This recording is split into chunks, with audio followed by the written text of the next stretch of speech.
and welcome to another tutorial of TimeMachine plugin for After Effects and Premiere Pro. In this video, I'm going to show you how to use the new Spectral cloud effect in TimeMachine. And we will also take a look at the oscilloscope. Both of these effects are audio reactive in After Effects. Unfortunately, the audio reactivity isn't supported in Premiere Pro. So what I have here is an adjustment layer with TimeMachine applied. If I turn this off, you can see I have two videos and one music layer. So the first clip is of a bug, a beetle, and the second clip we have a zebra. And you can see that we have two layers, but so what I did was I rotated the zebras and kept the background in the background, and then applied the brightness contrast effect to make the background a little darker. This helps us separate the subjects from the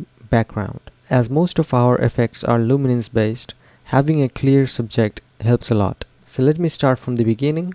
I'm gonna delete the effect and I'm gonna apply TimeMachine again. And you can find Spectral Cloud in Post Effects. Technically it is a post effect, but it doesn't go well with the other engines. But you can still use Spectral Cloud with other post effects to get unique looks. Think of Spectral Cloud as its own effect. So when we turn on the effect, I have to enable the adjustment layer, and you can see we have something that looks like a point cloud. Well, it is a point cloud. Cell size and point size are different. Cell size dictates how far apart the points are to each other, and the point size is the size of the point itself. You can also change the point shape to a square or a soft Gaussian. Let me select the square because I like it. And then you have height source, that is, let me also reduce the point size and cell size. Now we can also select the height source from either luma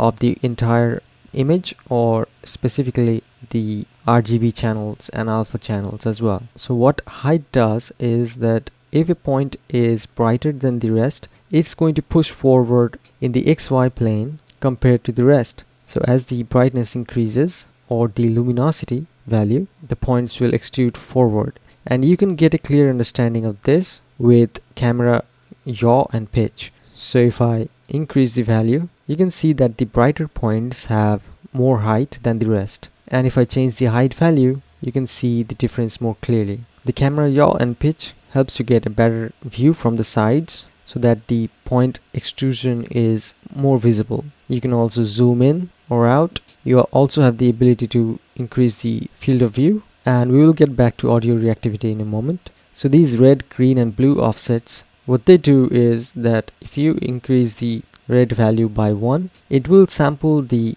red channel from the next frame, and so on with the green or blue. The green is set to -1 by default, so it's sampling the green channel from the previous frame, and this is used for glitchy visuals. You can also set the background to black or transparent, or even source. Jitter just induces a little bit of randomness, and if you enable the anime seed button, it just is a little more chaotic visually. And right now we haven't turned on the audio reactive height, so if I play it, you can see that there is no audio reactivity. But if I turn on the audio reactive height and then play it,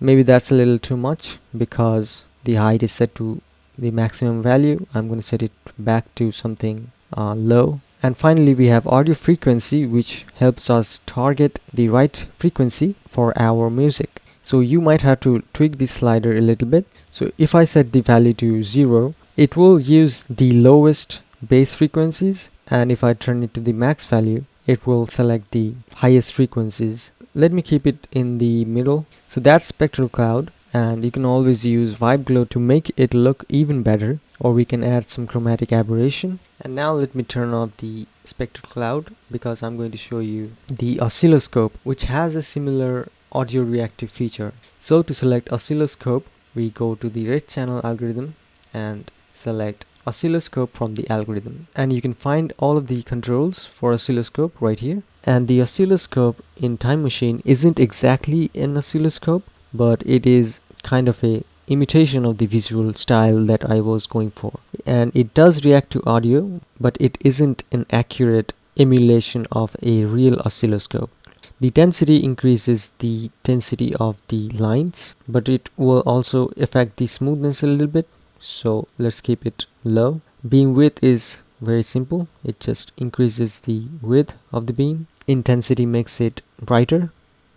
The persistence and afterglow gives the lines a little bit of decay, and that is most visible when you enable the glow. Let me increase the persistence and afterglow, and when I play it back, you can see that the lines have a decay effect, which is true to a true oscilloscope. The motion compensation makes it so that the lines are thinner at the places that the beam was moving fast and straight. So if I set it to 100, you can see that the straight lines are gone, almost invisible, and you can also pick the color of the beam. I also like amber, or you can set it to source, or you can just set it to white. We already saw what smoothing does, so if I increase it, it kind of collapses the whole thing into a blob, which is not what we want. So let's keep it at 1. And we have some other sliders for experimentation. I'm not going to explain these anymore because the video is getting very long. Finally, we have audio effects and audio react. The audio effects don't react to audio, but you can still change the values and it will affect it permanently. So we have wobble, distort, decay. What we want is for it to react to the audio. So let me turn the music back on. The audio gain makes the effect even more amplified, and it can go up to 200, but we will keep it at 100. The audio frequency is basically targeting the right frequency for your music. And then we have the effects. So we have audio to intensity, which increases the intensity as the amplitude of the music goes higher. And we have wobble and scale. So let's increase this and play it.